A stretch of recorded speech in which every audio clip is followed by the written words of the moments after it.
대림절 세 번째 주일입니다.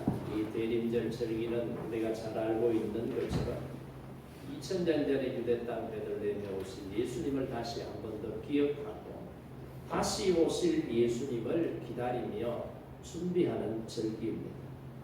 우리의 기다림 가운데 주님께서 오십니다. 구원의 날, 하나님의 날을 기다리는 우리에게 주님께서 찾아오실 줄로 믿습니다. 그래서 우리가 마지막 순간까지 기다릴 수 있도록 성령님께서는 우리를 붙잡고 도우십니다. 우리가 끝까지 견디고 참아낼 수 있도록 구원의 그 순간까지 우리와 함께 하시기 위해서 주님께서는 우리에게 오시는 주님을 기다리며 이 재림절 절기 가운데 더욱 믿음으로 살아가는 저와 여러분 되기를 주님의 이름으로 축복합니다. 태국에 갔다 오신 분들은 또는 다큐멘터리나 아니면 TV 채널을 통해서 이 태국에 가면은 유명한 것들이 몇 가지 있는데 그 중에 하나가 뭐냐? 코끼리 쇼라고. 많은 관광객들이 그 코끼리가 그 조련사의 지시에 따라서 움직이고 또 사람들을 등에 태우고 이렇게 여행하는 이 코스가 굉장히 인기가 많다고 합니다. 덩치가 한 4톤에서 5톤 정도 되는 큰 코끼리가 그 사람을 등에 태우고 또 사람이 지시하는 대로 말을 듣고 하는 것을 보면 여간 신기하지가 않을 수 없습니다. 그러면 이 코끼리를 어려서부터 교육을 시키느냐? 그렇지 않다는 거예요. 태국에 가면 야생 코끼리들이 있는데 그 야생 코끼리들을 잡아와서는 한 달, 두 달 교육을 시켜서 이렇게 쇼도 하고 사육 현장에서 일을 돕는 코끼리로 변화된다고 합니다. 그러면 야생 코끼리를 어떻게 이렇게 길을 들이느냐 살펴봤더니 코끼리를 조련하는 조련사들이 야생 코끼리를 잡아오면은 그 뒷발에다가 큰 쇠사슬을 딱 채워가지고는 코끼리가 하고 싶은 대로 움직이지 못하도록 제재를 한다. 그리고는 큰 쐐기둥에 그 쇠사슬을 연결해서 묶어 놓으면은 코끼리가 도망을 가려고 버둥대다가 그 뒷다리 두 개 묶여 있는 체인 때문에 탁 걸려서 넘어지기도 하고 고통을 느끼기도 하는 거예요. 그래서 주기적으로 조련사가 계속해서 코끼리를 겁주거나 코끼리를 때리거나 해서 자꾸 발버둥 치도록 도망가도록 얘를 쓴다는 거죠. 도망가려고 얘를 쓰면 쓸수록 어떻게 해요? 코끼리는 그 발에 느껴지는 통증 때문에 이제는 아파서 못하겠다. 이제는 포기해야지. 그러면서 코끼리 스스로 도망가서 자유롭게 살았던 그 시절로 돌아가는 것을 포기를 한다는 말이에요. 어떻게 보면 동물 학대죠. 동물 애호가들의 입장에서 보면 동물 학대라고 이렇게 문제 제기를 할 것 같은데 이런 현상들을 심리학자들이 분석을 해보니까 코끼리가 야생 코끼리 상태에서 이제 사람들에게 훈련된 그런 코끼리로 변화되는 그 과정 속에 이 뒷다리 두 개 묶여있는 이 체인 그것 때문에 제재당하고 그것 때문에 아프고 그것 때문에 포기하는 이런 코끼리의 심리적 현상이 뭘까 분석을 해봤더니 학습된 무기력증이다. 그렇게 심리학자들이 결론을 내렸다. 학습된 무기력증. 해도 안 되더라요. 내가 노력해도 안 되더라는 거예요. 내 힘으로 안 되더라는 거예요. 그러니까 뭐 하자는 거예요? 이제는 포기하자. 이제는 할 수 없어. 이제는 포기하자. 이게 심리학자들이 말하는 학습된 무기력증이라고 하는 것입니다. 오늘 본문을 우리가 함께 읽어봤는데 이 본문의 내용이 어떤 상황일까요? 한마디로 말하면 절망적인 상황이었다는 것을 우리가 알 수가 있어요. 스바냐 선지자가 활동했던 시기는 이 유대라고 하는 나라의 우상숭배, 도덕적인 타락과 부패 이게 만연했던 상황이에요. 이때 어떤 사람들이 이 나라를 다스렸느냐? 므낫세와 아몬이라고 하는 사람들이 이 나라를 다스리고 그 이후에 히스기야의 손자였던 요시야가 나이 8살에 왕이 되어서 나라를 다스리는 이런 시대적 배경을 가지고 있습니다. 그러니까 왕의 폭정과 백성들의 음행, 살인, 폭력, 압제, 뇌물, 불의, 부패, 거짓, 불법 이런 것들이 판치는 사회가 스바냐 선지자가 살았던 시대적 상황이었다. 그러니까 백성들 가운데 좀 의지가 있고 생각이 있는 사람들은 우리 힘으로는 안 된다. 저 거대한 악과 싸워서 우리가 이길 수 없어. 나라를 바꿀 수 없어. 세상을 변화시킬 수 없어 라고 하는 이런 무기력증에 빠져있는 상태였다. 이 말씀이에요. 그때 스바냐 선지자가 뭐라고 말했느냐. 유다에 대한 하나님의 심판 그리고 하나님께서 회복시켜 주신다는 말씀을 전하게 됩니다.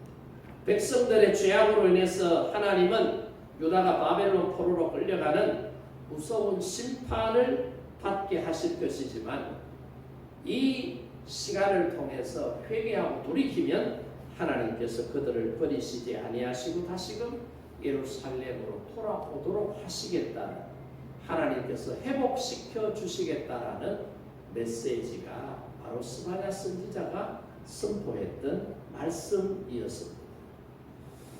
오늘 우리나라도 굉장히 심각한 상태에 빠져 있는 것을 이미 매스컴을 통해서 연일 전국 각지에서 시위하고 있는 이 모습들을 통해서 아마 저도 보았고 여러분들도 본 줄로 압니다. 오늘 우리가 당하는 국가적인 이 환란 속에서도 우리를 버리지 않고 다시 회복시켜 주시기 위해서 하나님께서는 스바냐 선지자를 통해서 우리에게 말씀하고 계시는 줄로 믿습니다. 하나님은 우리에게 복을 주시겠다. 은혜를 주시겠다. 회복시켜 주시겠다. 위로해 주시고 새 힘을 주시겠다라고 말씀하고 있습니다. 하나님께서 우리에게 주시는 그러면 위로와 새 힘은 무엇이냐? 첫째로 오늘 말씀해 보니까 임마누엘의 축복이다. 임마누엘이 뭐예요? 하나님께서 우리와 함께 하시겠다. 그 말씀이잖아요. 스바냐 선지자는 이 유대가 바벨론 포로 생활에서 무서운 환난을 당하게 되는 것은 다른 이유에서가 아니다. 죄로 말미암아 필연적으로 당하는 고통이니 회개하고 돌이키라. 그렇게 말씀하십니다. 그러면 유다 백성들이 저지른 죄가 뭐예요? 죄악이 뭐예요? 첫째는 혼합주의 신앙이에요. 하나님도 믿고 바알신도 믿고 아세라도 믿고 블레셋 사람들이 신경 다곤신도 믿고 몰렉신도 믿고 온갖 세상의 신들을 하나님과 겸해서 신앙생활하고 있는 종교적 혼합주의 신앙 때문에 하나님께서 유대 백성들을 징계하신다. 그리고 말씀에 불순종하는 거예요. 하나님의 말씀을 그들이 듣고 알고 있지만 말씀 따로 생활 따로 생활하는 모습, 이게 지금 문제가 된 거예요. 세 번째는 뭐예요? 집단적 불의와 부패입니다. 하나님의 정의와 공의는 온데가 않고 불의를 저지르고 불법을 저지르고 부패한 그런 사회적 모습을 가지고 있었기 때문에 하나님은 유다 백성을 심판하셨다. 따라서 회개하기만 하는 하나님은 완전히 버리시지 않겠다. 하나님은 그들을 떠나지 아니하시고 다시금 그들과 함께 하시겠다. 그게 뭐예요? 임마누엘의 은혜다. 이 말. 인간의 역사를 주장하시고 모든 역사의 흥망성쇠를 이끄시는 분이 누구시에요? 하나님이시잖아요. 하나님이 그들과 함께 계시면 지금 바벨론 포로로 붙잡혀간 게 문제가 됩니까? 그렇지 않습니다. 두렵지 않습니다. 하나님께서 함께 하시면 바벨론 포로기 끝이 나면 다시금 회복시켜 주시고 명성을 되찾게 하시겠다는 하나님의 은혜가 있기 때문에 중요한 것은 하나님과 함께 있게 하는 삶을 사느냐 살지 못하느냐 이걸 아는 거예요. 그래서 스바냐 선지자는 이 믿음과 확신을 가지고 백성들을 향해서 위로의 말씀을 전하는 거예요. 그러나 유다 백성들은 하나님의 말씀을 듣기보다는 전능하신 하나님을 신뢰하기보다는 바벨론의 힘이 워낙 강하니까 바벨론을 바라보면서 바벨론을 두려워했던 것이에요. 골리앗의 미세 앞에서 벌벌 떨고 있는 사울과 그의 군대들처럼 유다 백성들은 지금 위기 앞에 봉착한 현실의 문제, 환경 앞에서 두려워 떨고 불안해하고 있었던 거예요. 그들의 마음속에 믿음이 식은 지는 오래되었고요. 그들의 의식 속에서 하나님에 대한 기억은 아득하기만 했습니다. 오로지 그들의 눈에 보인 것은 뭐예요? 힘센 바벨론이라고 합니다. 그래서 염려와 근심과 걱정 때문에 한숨 지으면서 어떻게 할까? 그렇게 세월을 살고 있었다 이 말이에요. 우리가 잘 알고 있는 종교개혁가 마틴 루터가 하루는 이 종교개혁이 생각보다 쉽지 않은 거예요. 여러 가지 문제들이 생깁니다. 종교개혁에 대한 분명한 입장을 발표했더니 잘못된 이해로 말미암아서 농민 폭동이 일어나게 됩니다. 부작용들이 막 생기게 되는 거예요. 그러니까 이런 문제들 앞에서 루터가 깊은 고민을 하고 고뇌를 하게 됩니다. 아주 낙심해서 하루는 집에 돌아왔을 때 그 풀이 죽은 기가 죽은 남편의 모습을 본 이 루터의 아내 폰보라라고 하는 사람이 안방에 들어가서는 검은 상복을 입고는 자기 방에서 대성 통곡을 하면서 울부짖게 됩니다. 그래서 남편이 무슨 일인가 싶어서 급히 이 폰보라의 방에 들어가 보니까 자기 아내가 머리를 풀어 헤치고 검은 상복을 입고 통곡을 하면서 울고 있는 거예요. 그러니까 루터가 집안에 초상이 났느냐고 물어요. 그러니까 초상이 안 났다는 거예요. 아니 초상이 나지도 않았는데 무엇 때문에 상복을 입고 머리를 풀어 헤치고 이렇게 대성통곡을 하면서 이렇게 울고 있느냐고 이유가 뭐냐고 묻게 되는 거예요. 그랬더니 이 폰보라가 뭐라고 하느냐? 당신이 믿는 하나님이 죽었어요. 당신이 믿는 하나님이 죽었기 때문에 내가 상복을 입고 이렇게 대성통곡을 하는 거예요 라고 대답을 하는 거죠. 그랬더니 이 대답을 들은 루터가 아니 무슨 말도 안 되는 그런 소리를 하냐. 하나님이 어떻게 죽으시냐고. 하나님은 죽으시는 분이 아닌데 왜 하나님이 죽었다고 말하느냐고 따져 물으니까 루터의 아내 폰보라가 대답하기를 당신이 믿는 하나님이 죽지 않았다면 당신이 왜 이렇게 절망하고 낙심하고 풀이 죽어서 이렇게 집으로 돌아왔겠냐. 당신이 믿는 하나님이 죽었기 때문에 당신이 절망해서 종교개혁 가운데 난제에 부딪히니 힘들어 좌절한 것 아니냐. 살아계신 하나님이라면 살아계신 하나님을 당신이 믿는다면 당신이 이렇게 절망할 이유가 없지 않느냐. 당신의 모습을 보니 당신이 믿는 하나님이 죽은 것이 분명하다고 생각이 돼서 내가 상복을 입고 통곡을 하며 울고 있는 것이다. 그렇게 대답을 하는 거예요. 그랬을 때 루터가 깜짝 놀래요. 맞다. 내가 믿는 하나님은 전능하신 하나님. 내가 믿는 하나님은 살아계신 하나님인데 내가 종교개혁 가운데 힘들고 어려운 문제 때문에 내가 낙심하기도 하고 절망하기도 하고 그만 포기해야 할까? 그런 마음을 가졌더니 하나님께서 내 안에 폰보라를 통해서 나를 깨우쳐 주시는구나. 그걸 깨닫게 된 거예요. 그래서 루터가 그때의 그 깨달음을 얻고 회개하며 지은 찬송가가 384장 내 주는 강한 성이요 방패와 병기 되시니 큰 환난 내서 우리를 구하여 내시리로다. 할렐루야. 루터가 깨닫고 내가 믿는 하나님이 함께 하시는데, 나와 함께 하시는 그 하나님을 내가 신뢰하지 못해서 내가 좌절하고 낙심하고 절망했구나. 그걸 깨닫고는 회개하고 이 내 주는 강한 성이요라고 하는 찬송가를 만들었다는 것 아니에요. 여러분, 살기가 힘들어요? 여러분, 일에 지쳤어요? 호아처럼 나는 버려진 나 혼자밖에 없다라고 하는 그런 외로움에 빠져 있어요? 아니면 하는 일들마다 왜 이렇게 안 돼? 왜 이렇게 안 돼? 패배의식과 절망 속에 여러분 사로잡혀 있습니까? 오늘 스바냐 선지자는 하나님은 우리에게 구원을 베푸시는 전능자라고 말씀하셨습니다. 구원을 베푸실 전능자는 의미가 뭐예요? 영혼의 구원뿐만 아니라 내가 살아가는 내 삶의 모든 삶 속에도 나의 구원자가 되신다는 말씀이잖아요. 예수 믿는 우리가 무기력한 이유는 뭐예요? 하나님이 나와 함께 하시지 않는다고 생각하기 때문에, 하나님이 안 계신다라고 생각하기 때문에 우리가 무기력증에 빠져 있다. 따라서 오늘 저와 여러분이 깨달아야 될 것은 하나님은 살아계신다. 하나님은 나와 함께 하신다라고 하는 이 믿음을 갖기를 원합니다.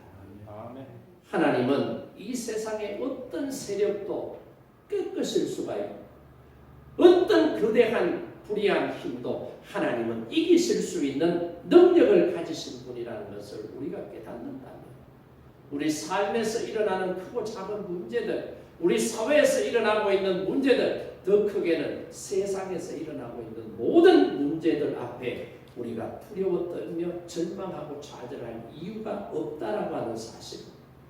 그래서 오늘 15절 말씀에도 보세요. 이스라엘 왕 여호와가 너희 중에 있으니 너가 다시는 화를 당할까 뭐하지 말라고 그래요. 두려워하지 말라는 거예요. 17절도 보세요. 너희 하나님 여호와가 너희 가운데 계시니 그는 구원을 베푸실 전능자이시다 라고 말씀하고 있죠. 이런 하나님이 계신데 지금 유다라고 하는 나라는 바벨론의 포로로 붙잡혀간다라고 하는 사실 앞에서 두려워서 벌벌벌 떨고 있다라고 하는 거예요. 하나님은 누구에게 관심이 있겠어요? 하나님의 자녀들에게 관심이 있습니다. 여러분, 운동회 할 때에 학교 운동장에 수백 명, 수천 명의 사람들이 모여 있어도 여러분 자녀들이 그 학교의 학생이라면 운동회에 초청을 받아 여러분이 가면 여러분은 그 수많은 사람들 중에 누구를 찾겠어요? 여러분의 아들과 딸을 찾는 거예요. 내 자녀를 찾는 거예요. 세상에 수많은 사람들이 있어. 이 지구촌에 80억이 넘는 인구가 살아도 하나님의 관심은 누구에게 있는 줄 아세요? 하나님의 자녀들에게 하나님의 관심이 집중되어 있는 거예요. 그러니까 하나님께서 택한 백성, 유다 백성들에게 하나님의 관심이 있는 거예요. 하나님은 그들과 함께 계신다고 분명히 말씀하셨어요. 임마누엘의 은혜를 그들에게 주셨어요. 하나님께서 동행하신다는 이 임마누엘의 축복은 성경에 나오는 축복 중에 어떤 데는 축복인 줄로 믿습니다. 성경의 축복은 뭐 부자가 된다, 뭐 권세를 가진다, 뭐 성공한다, 출세한다 이런 게 아니에요. 성경에 나오는 축복은 특히 성경에 나오는 인물들을 통해서 우리에게 주시는 은혜는 뭐예요?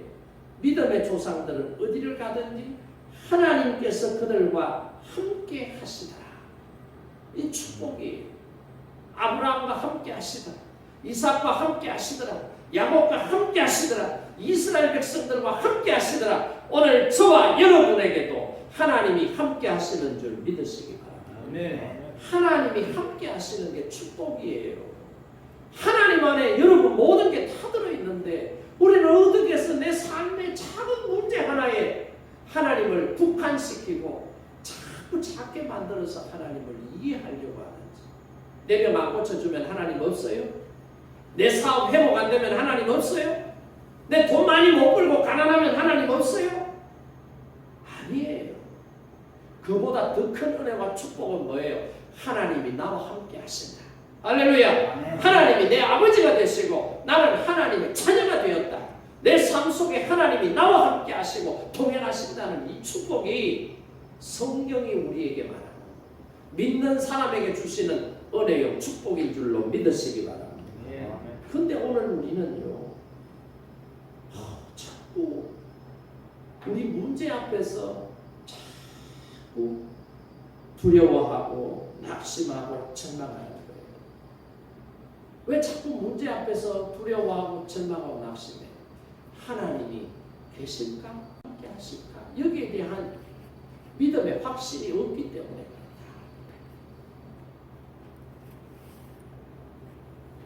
하나님께서 우리와 함께 하신다는 증거가 어디에 있어요? 하나님께서 저와 여러분을 죄에서 구원하시기 위해서 독생자 예수 그리스도를 세상에 보내시고 우리를 살리기 위해서 십자가를 지시고 죽이시고 그랬잖아요. 이보다 더 큰 하나님의 사랑이 어디 있습니까? 우리를 사랑한다는 하나님의 사랑의 마음이 이보다 달리 어떻게 드러낼 수가 있겠어요? 이걸 우리가 믿으면 하나님이 어디 계시냐? 하나님이 나와 함께 안 하시는 것 같아. 이런 생각을 할 수가 없잖아요. 가장 귀한 것을 저와 여러분을 위해서 하나님께서는 사용하셨는데 저와 여러분을 위해서 하나님께서 이렇게 귀한 것을 아끼지 않고 사용하셨는데 왜 하나님이 나를 사랑한다라고 확신하지 못하죠? 왜 하나님이 계시지 않는다라고 생각을 하죠? 이게 잘못된 거라는 거예요. 그래서 하나님은 뭐라고 말씀하셨어요?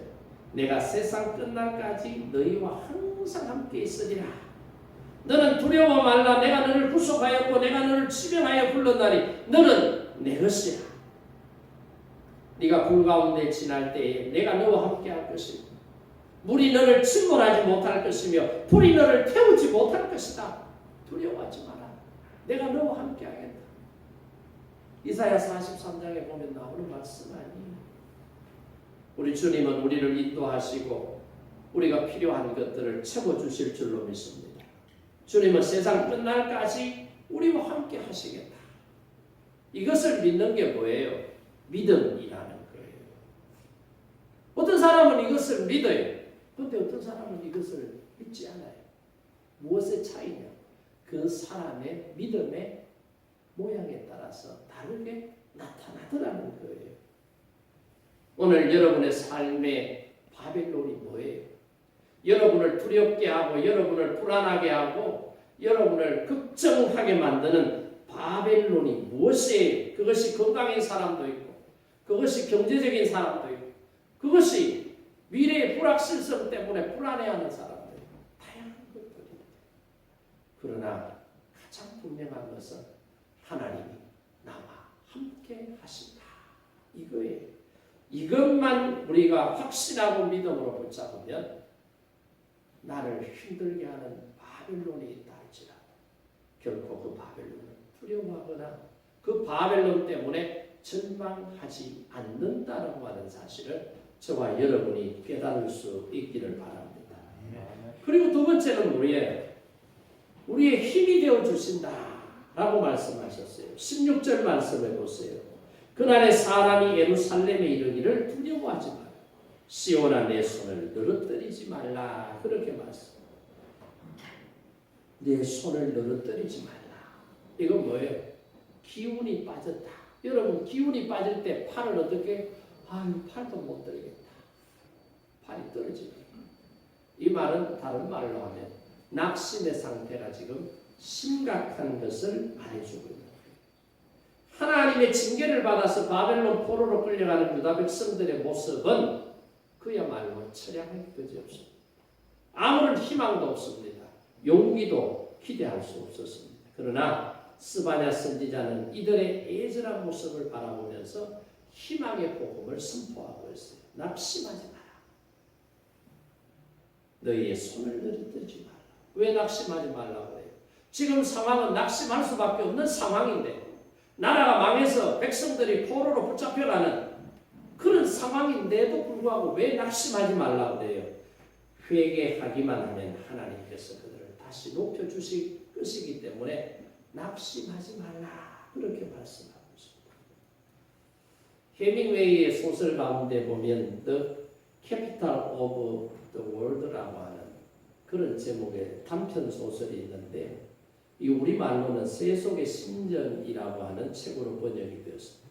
이 책의 내용 가운데 나오는 이야기가 뭐냐면은 스페인의 어떤 아빠 한 사람이 집을 나간 아들을 용서해 줄 테니 다시 집으로 돌아오너라 라고 하는 내용이 그 아들의 이름이 파코래요. 파코. 근데 스페인의 이 파코라고 하는 이름은 흔한 이름이에요. 우리나라에도 보면 흔한 이름이 있잖아요. 교회 다니는 사람들이 딸을 놓으면 이름을 지을 때 보면은 뭐 예은이라고 이름을 짓잖아요. 저희 집 애가 한동대에 갔을 때에 1학년 기숙사를 신청했는데 김예은이라는 이름을 가진 애가 5명이나. 그래서 어느 예은이가 어느 호실인지 못 찾아가지고 그 학교 기숙사 관계하는 뭐 알바생하고 뭐 관리자가 큰일 났다. 이 성이 다르면 금세 구분이 되는데 성도 똑같은 예은이라는 아이의 이름이 5명이나 있으니 이거 큰일 났다. 그래가 막 확인 절차에 들어가. 이 해밍웨이 소설에도 보면은 나오는 파코라고 하는 이름이 굉장히 흔한 이름이에요. 그래서 그 아버지가 파코야 돌아오너라. 내가 모든 것을 용서해 줄게 라고 신문에다가 광고를 하나 딱 냈더니 이 신문이 인쇄되고 난 다음에 아빠가 몇 월 며칠 몇 시에 어디에서 보자 라고 장소 시간까지 딱 정해 놓으니까 그날에 용서해 줄 테니 집으로 돌아오라는 파코. 그 파코가 그 장소에 몇 명이 나타난지 아세요? 800명이 나타나요. 800명이. 이거 해밍의 소설에 나오는 이야기. 그러니까 여러분 세상에 잘못해서 용서받아야 될 사람들이 얼마나 많은지를 얘기해 주는 거예요. 여러분 우리가 신앙생활하면서 잘 믿어야지, 바르게 믿어야지, 열심히 믿어야지, 정직해야지, 하나님의 나라를 사모하면서 이 세상에 살면서도 하나님의 나라를 사모하면서 살아야지 막 그런 생각을 가지고 믿음 생활하지만 교회 문을 열고 나가는 순간 생각이 헷갈려 바뀌잖아요. 그렇죠? 욕심을 버리고 살아야지 그러는데 여전히 욕심으로 내 마음은 가득 채워져 있고요. 사랑하며 살아야지, 미워하지 말라며 살아야지. 미워하는 사람 보면 눈에 막 불꽃이 튀고 전투력이 막 상승되어 한번 붙어야지. 막 이런 현상들이 막 생기는 거예요. 그러니까 우리가 믿음으로 살려고 해도 우리를 자꾸 무너뜨리는 악한 영적인 것들, 이 마귀라는 놈이 계속적으로 우리를 자극하는 거예요. 우리의 과거의 실수를 자꾸 생각나게 하고 자꾸 악한 길을 가도록 자꾸 동기부여를 하면서 그렇게 야, 너 같은 게 어떻게 하나님을 믿을 수 있어? 안 돼. 포기해. 너 하나님 믿어봤잖아. 별 소용없잖아. 너 믿어도 안 되잖아. 너 기도해도 안 됐지. 아플 때 고쳐달라고 해도 고쳐주더니 안 고쳐줬지. 부자 되게 해달라고 기도했는데 부자 안 됐지. 봐. 기도해도 아무 소용없어. 하나님을 신뢰하지 마. 이런 유혹들이 끊임없이 일어나는 거예요. 이런 것들을 정리하지 못하고 신앙생활을 유지하다 보니까 어떻게 해요? 혼합주의 신앙에 빠져들게 되고요. 죄악과 부패한 상황 속에서도 나중에는 이게 무뎌져서 이게 죄인지 아닌지 분별조차도 못하면서 이제는 살아가는 그런 상태가 되어버리는 거예요. 그런데 하나님께서는 뭐라고 말씀하시느냐? 15절에 보세요. 여호와가 내 형벌을 제거하였고 내 원수를 쫓아냈으며 이스라엘 왕 여호와가 네 가운데 계시니 네가 다시는 화를 당할까 두려워하지 아니할 것이라. 그러면서 과거는 모두 용서하고 잊어버리겠으니 이제 새롭게 희망을 가지고 다시 시작해 보라라고 하나님께서 말씀하고 있는 것입니다. 그러니까 용서해 주시겠다고 하니 우리에게 희망 아니에요?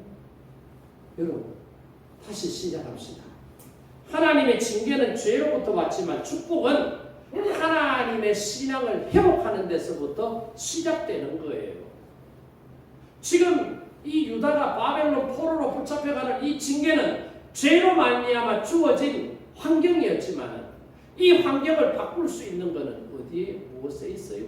여호와의 신앙을 회복하면 된다라고 하나님께서 유다 백성들에게 지금 말씀하고 있는 것입니다. 우리가 죄가 있으면 어떻게 돼요?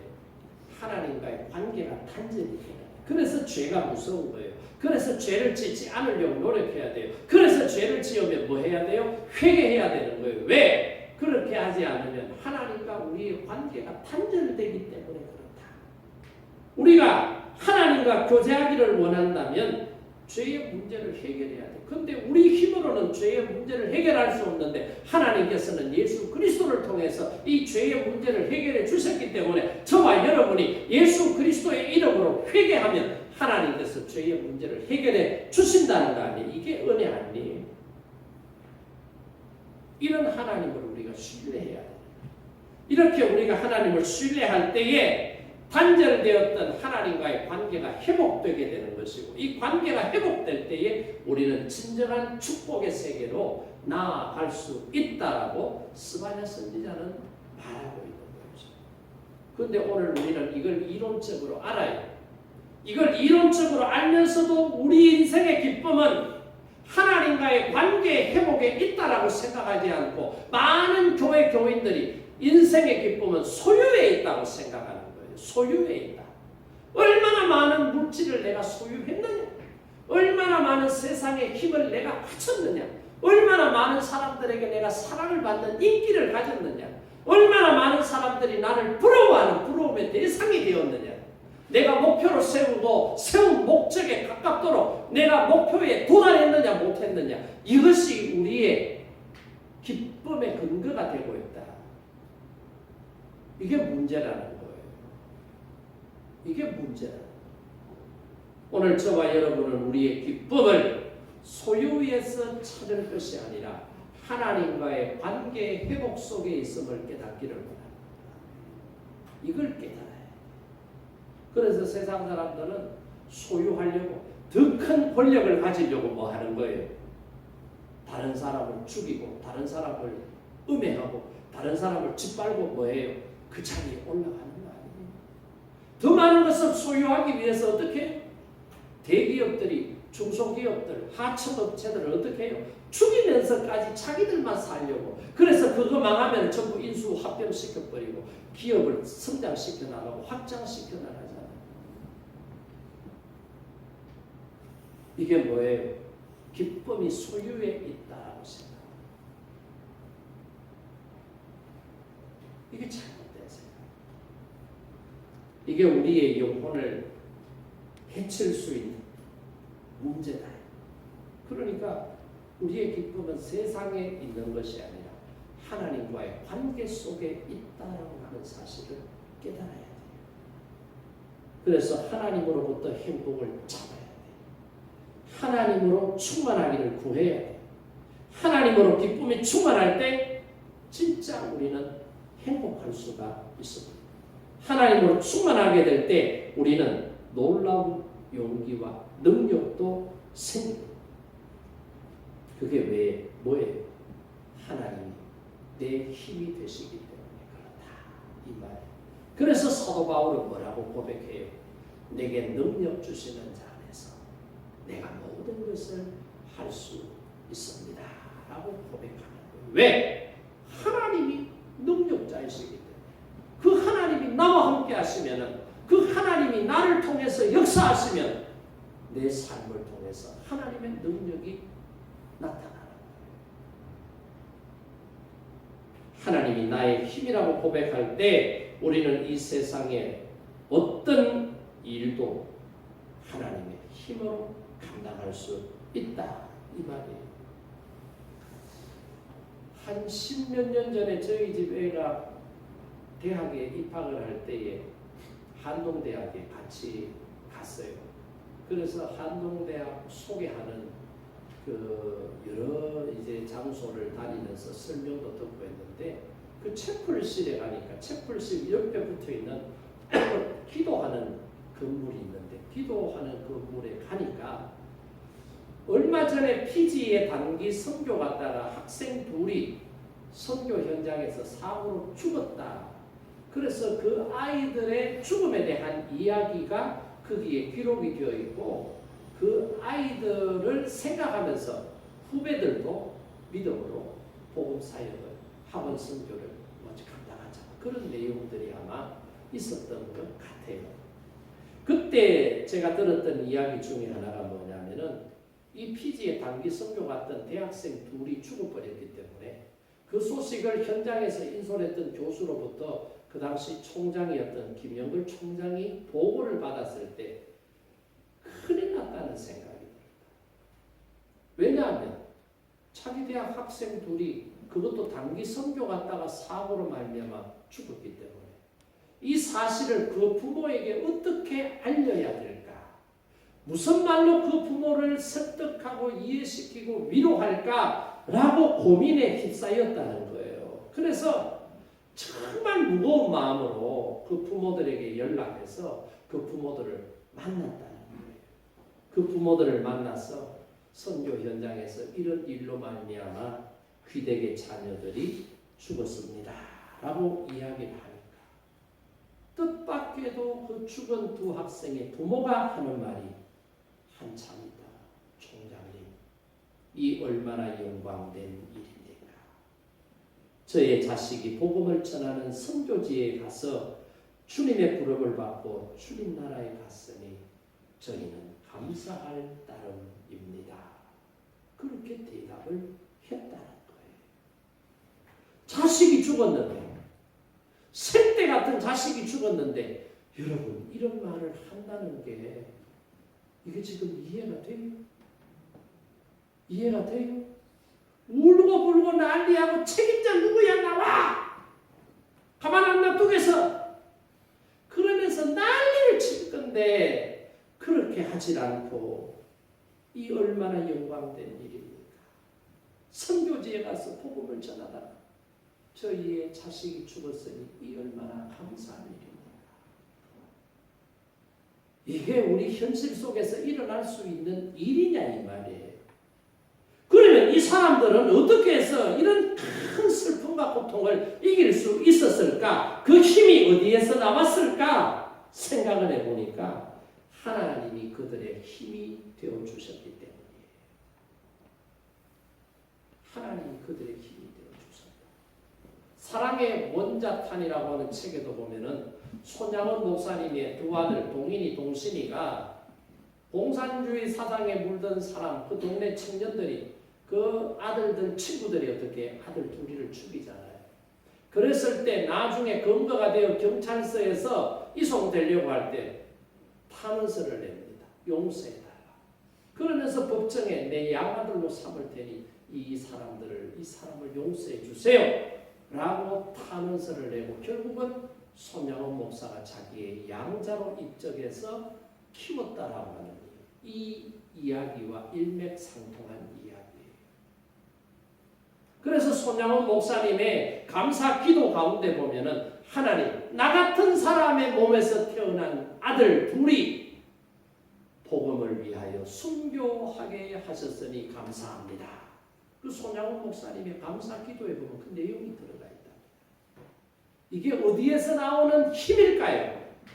인간의 의지에서 나오는 힘일까요? 저는 아니라고 생각합니다. 어디에서 나온 거예요? 하나님이 함께 하실 때에 하나님께서 그 사람에게 주시는 힘이라고 저는 생각을 합니다.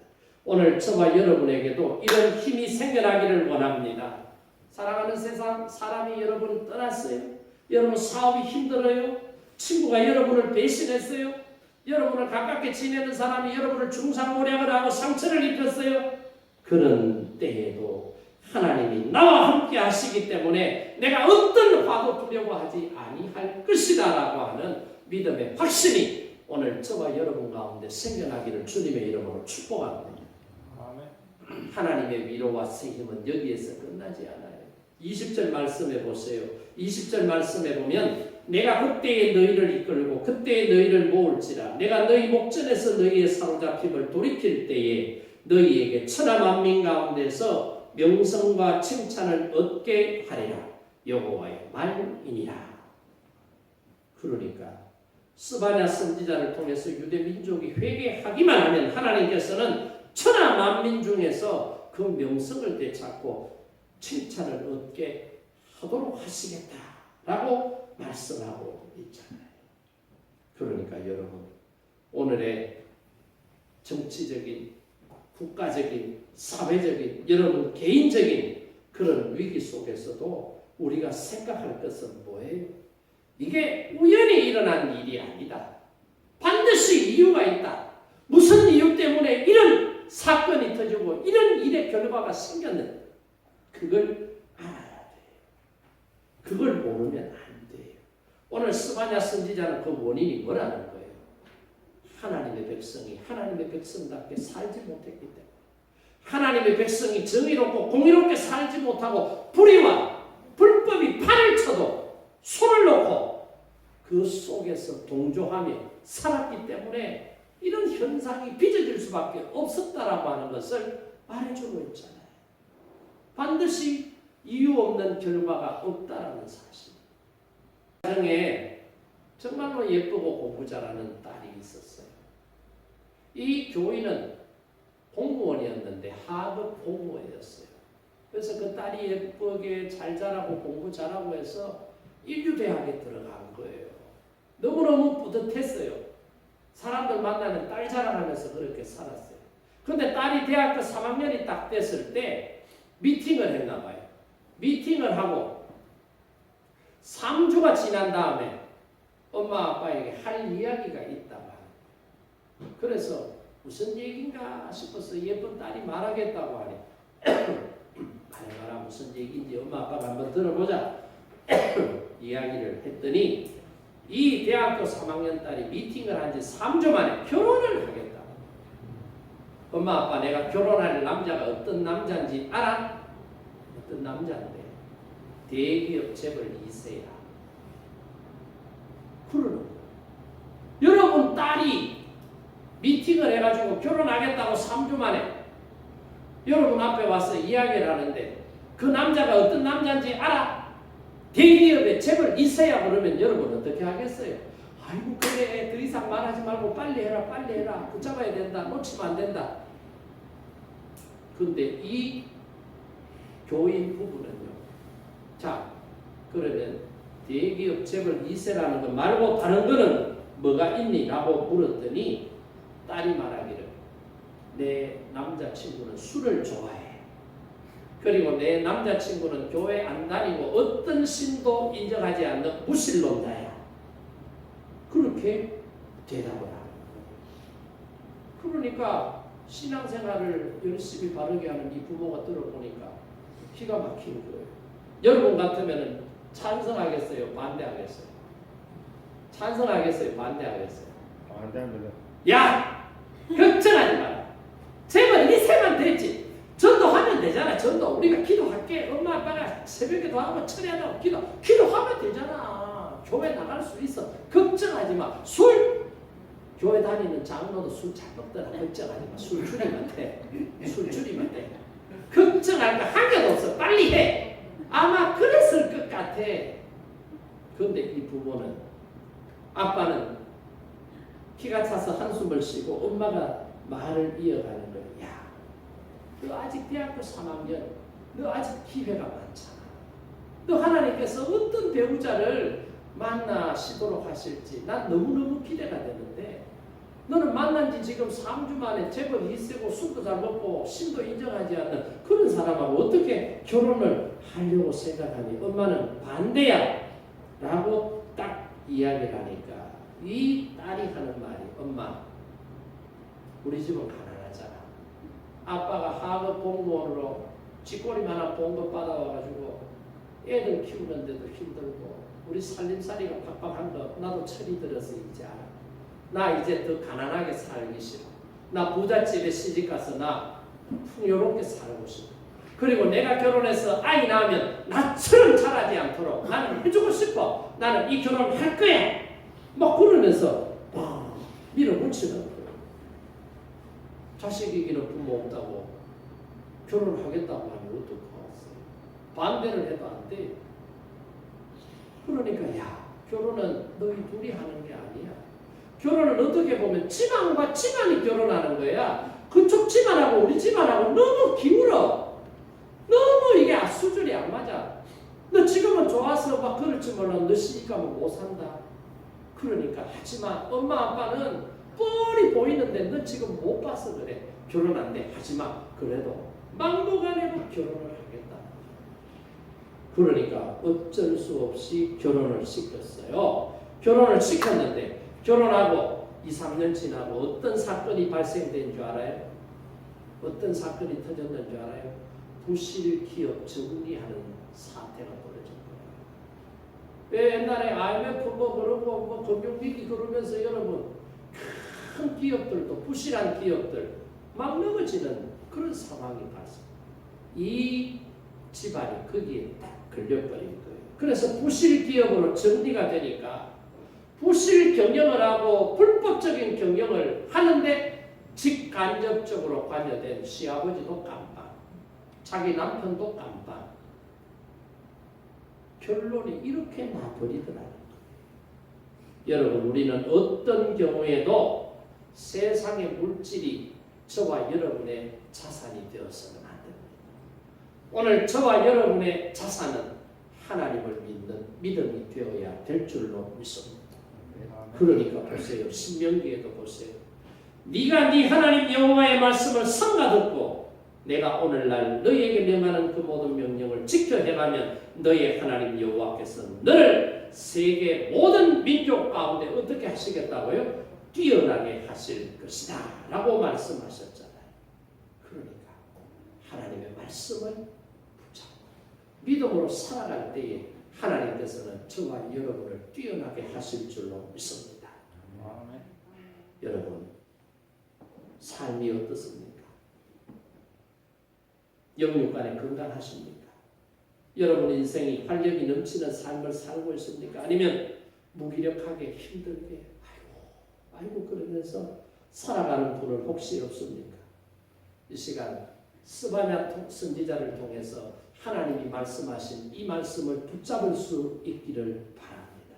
아무리 걱정이 되고 어려운 일이 있어도 두려워하지 마시고 용기를 내시고 아무리 힘들고 벅찬 일이 있어도 하나님께서 나에게 뭐라 그래요? 힘내라. 용기를 가져라 이 말. 망하지 않는다 이 말. 회복시켜 주시겠다 이 말. 어떻게? 믿음의 자리로 돌아오면 믿음으로 살아내면 하나님께서 반드시 너를 일으켜 세워주시고 칭찬받게 하시고 명성을 회복시켜 주시겠다고 한 이 말씀 붙잡으시고 힘들고 어려워도 하나님의 이 위로와 세임 주심을 믿고 일어서는 저와 여러분 되기를 주님의 이름으로 축복합니다. 아멘. 오늘 주신 말씀을 붙잡고 우리 함께 기도하실 때 일어나서 우리 함께 통성으로 결단하며 기도하겠습니다. 기도하실 때 하나님 앞에 내가 믿음으로 살지 못했고 믿음으로 살지 못했던 유다 백성들에게 하나님께서 바벨론의 포로가 되게 하시고